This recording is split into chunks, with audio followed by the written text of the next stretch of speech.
Well, Bumbles just texted me, and he said, congrats to all the teams in the AL East for making the MLB playoffs. And I was like, dude, that is awesome.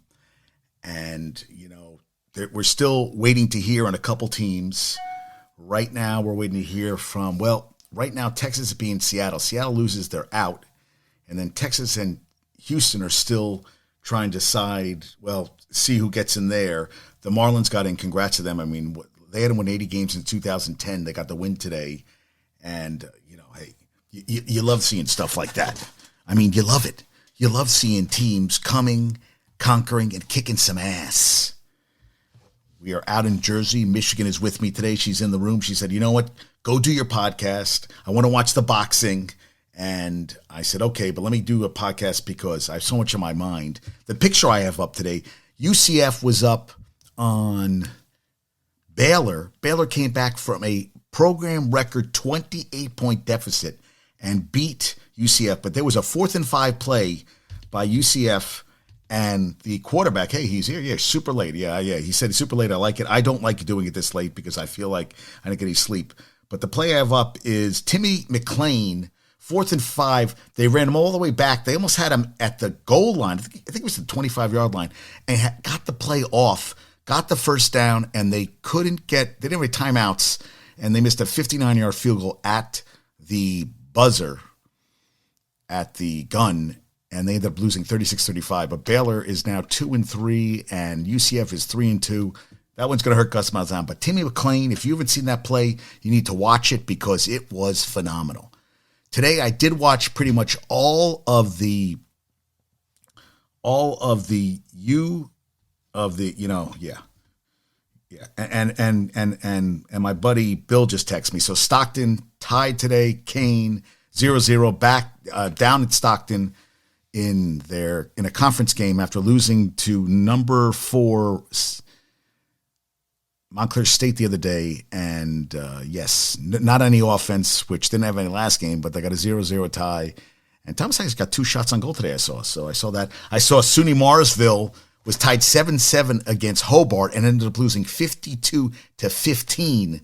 They got pretty beat up today, and I'm sorry for that. I feel bad for them. And yeah, and as the boxing hasn't started because, the main card's not going up for another hour. Now, I think it's probably at least another hour, so I'll be done by then. And so I'm watching today.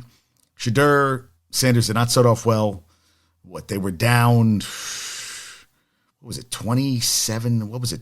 I don't remember what the halftime score, but they were down at one point, 48-21, and they made a game of it. But there were some plays in the first half. They had a blocked field goal. They tried a fake punt. They got a blocked punt. A lot of mistakes early, but they're gamers. And I'll tell you, and Caleb Williams, 6 touchdown passes. I saw that Jerry Rice's son had 2 touchdown catches, got 7 on the season. Caleb Williams is the real deal. He had his first interception, but Caleb Williams makes it look like he's playing like a man among boys. Just his sidearm, little a la Mahomes. He looks great. But USC is not going to win anything with that defense. I'm sorry. And I'm not saying that Colorado's not a good team, which they are. And Shiloh did not play. He was coughing up blood. He had some kidney problem, which thank God he didn't play I wanted to play. And, you didn't have Travis Hunter playing. And Shedeur Sanders was 8 for 11 for 19 yards and finished with 5 touchdown passes, over 300 yards passing. And coming to the game, he had the most in the first 4 games, the most passing yards ever in the first 4 games of a career with Colorado. And he's not really a mobile quarterback.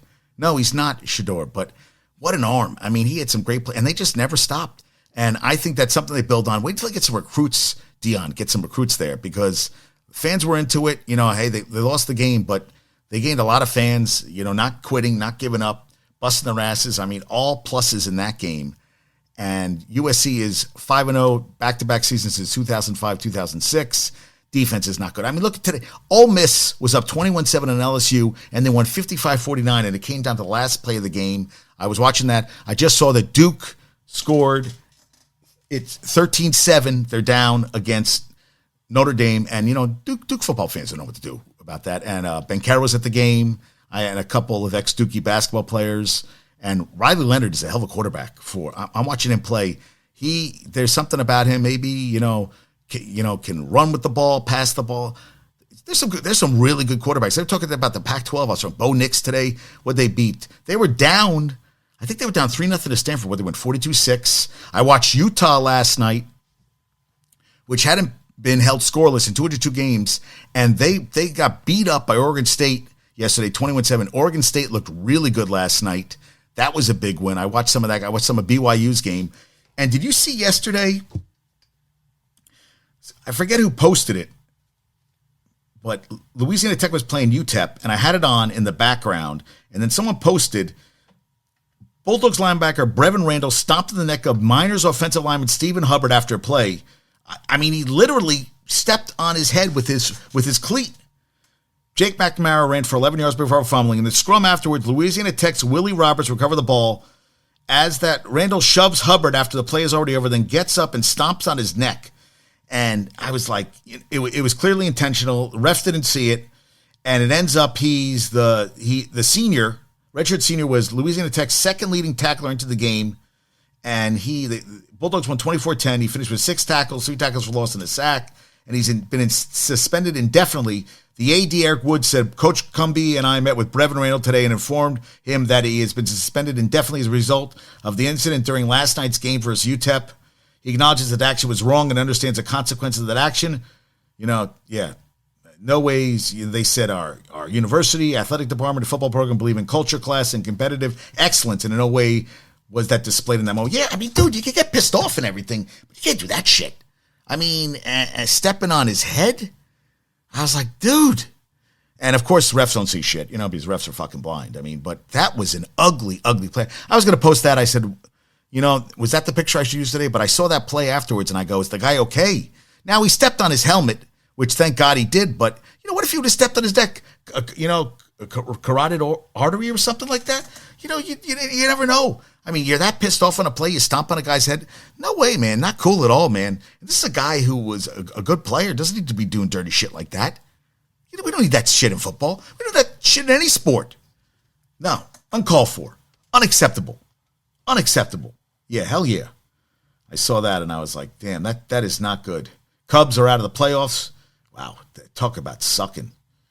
Yeah, and you know what I love the best? I love that Brian Kelly. I was telling Michigan there was a story. Brian Kelly was head coach, and it was Grand Valley State, for one of the smaller schools where he started, and Sala and LaFleur worked for him, and I think they had I've talked about this before. Sala and LaFleur, he was having a party, Kelly, a party, and the assistant coach, he wanted them to like shovel and like park cars. And Sala said, if I ever become a head coach, I would never treat my assistants like that. And I'll just look at Brian Kelly, he's a fucking douchebag. When I just look at him, I couldn't be happier for a guy at LSU where championships, it's about championships. Kim Mulkey came in, bam, won a championship her second year. That's what they expect at LSU. And, he got rid of the Raging Cajun boy over there for Brian Kelly, and he paid him all this money. And they ended with a good season last year. 3-2 this season, guys. Lost to Florida State, now lost to Ole Miss. Yeah. And I don't like the fans running the field. It's too dangerous. Players getting run into, all that shit. There was players injured at the end of the game. Uncalled. They don't need to be running the field. Bad things happen. Stupid shit happens, and, you got to be careful there. Yeah, Jackson Dart getting it done. How about that? Yeah, SUNY Marshall lost 52-15, outgained 659 to 281 in total offense. Steve Ferrerix, threw for 240, 2 touchdowns. Yeah, 3 completions to Alex McBurney, who collected 75 yards and a score. And, not good.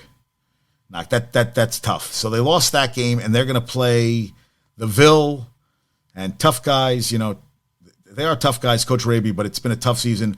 They're 2-3. They go to Alfred University next Saturday, Empire 8 kickoff in Alfred. So they lost the Empire 8 game today.